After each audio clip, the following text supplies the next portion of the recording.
ലഘു പ്രാണായാമം. ശ്വാസോച്ഛ്വാസം വേണ്ട രീതിയിൽ അനുഷ്ഠിക്കാത്തതുകൊണ്ട് പല ശാരീരിക ബുദ്ധിമുട്ടുകളും ഉണ്ടാകുന്നു. കൂടാതെ മാനസികമായും ബുദ്ധിപരമായും ക്ഷീണവും അനുഭവപ്പെടുന്നു. ശരിയായ ശ്വാസഗതി എന്നാൽ ഇവിടെ അർത്ഥമാക്കുന്നത് ശ്വാസകോശത്തിന്റെ അടിഭാഗവും മധ്യഭാഗവും മുകൾ ഭാഗവും ഉപയോഗിച്ചുകൊണ്ടുള്ള ശ്വാസഗതി എന്നതാണ്. മുന്നോട്ട് കുനിഞ്ഞുകൊണ്ട് ദീർഘനേരം ഓഫീസുകളിൽ ജോലി ചെയ്യുന്നവരിലും വിദ്യാർത്ഥികളിലും ശ്വാസകോശത്തിന്റെ അടിഭാഗത്ത് വേണ്ടത്ര സങ്കോച വികാസങ്ങൾ ഉണ്ടാകുന്നില്ല.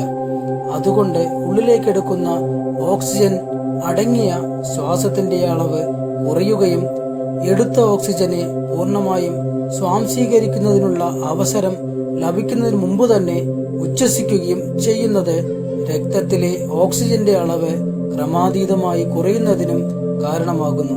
ഇത് നിരവധി ശാരീരികവും മാനസികവും ബുദ്ധിപരവുമായ പ്രശ്നങ്ങൾക്ക് കാരണമായി തീരുന്നു.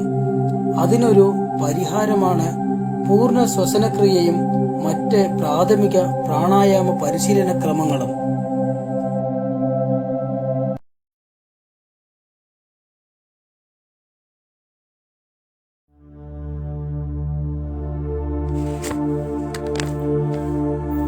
വജ്രാസനത്തിലോ സുഖകരമായ മറ്റേതെങ്കിലും വിധത്തിലോ നട്ടെല്ല് നിവർത്തി ഇരിക്കുക.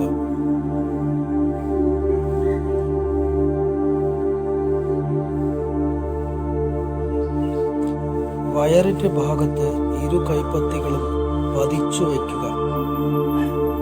ഈ പരിശീലനത്തിൽ ശ്വാസം ഉള്ളിലേക്കെടുക്കുമ്പോൾ വയറിന്റെ ഭാഗം മാത്രം പുറത്തേക്ക് തള്ളുക.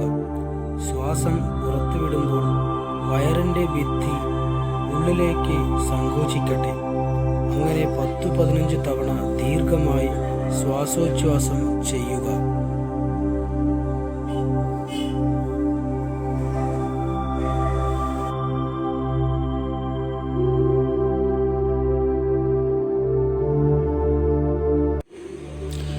വാരിയെല്ലിന്റെ മുകളിൽ കൈപ്പത്തികൾ വയ്ക്കുക.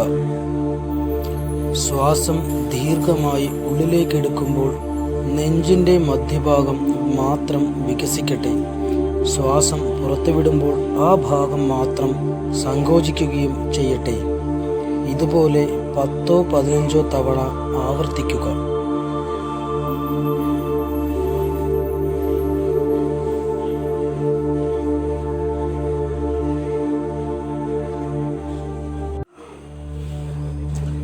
ചുമലുകളിൽ കൈപ്പത്തികൾ വയ്ക്കുക.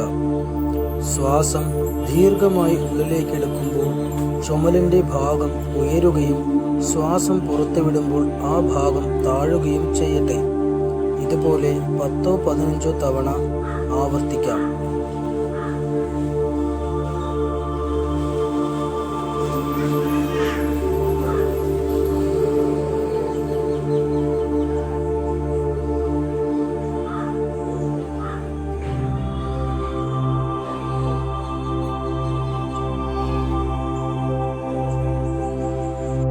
പ്രാണായാമം ചെയ്യുന്നതിലൂടെ ശ്വാസകോശം പൂർണ്ണമായും വികസിക്കുകയും ചുരുങ്ങുകയും ചെയ്യുന്നു. മാനസികമായി മന്ദത, ശ്വാസകോശ രോഗങ്ങൾ, ദഹനേന്ദ്രിയ രോഗങ്ങൾ എന്നിവയ്ക്ക് ആശ്വാസം നൽകുന്നതാണ് ഈ പരിശീലനം.